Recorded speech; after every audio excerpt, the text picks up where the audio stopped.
मुंबईचं ट्रॅफिक असो वा पुण्याची गर्दी, वेळेवर पोचण्यासाठी तुमचा सर्वात मोठा आधार आता हिरावला जाणार का?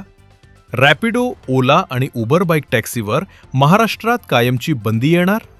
हा निर्णय तुमच्या खिशावर आणि वेळेवर किती मोठा घाला घालणार आहे हे तुम्हाला माहिती आहे का?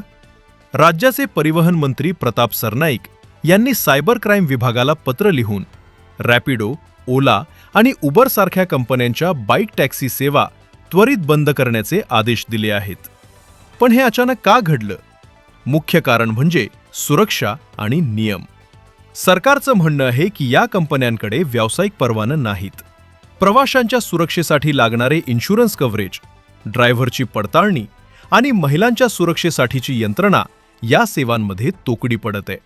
नोव्हेंबर 2025 मध्ये गोरेगाव मुलुंड लिंक रोडवर झालेल्या एका अपघातात एका महिलेचा दुर्दैवी मृत्यू झाला आणि त्यानंतर प्रशासनानं या बेकायदेशीर सेवांविरुद्ध आक्रमक पाऊल उचललंय.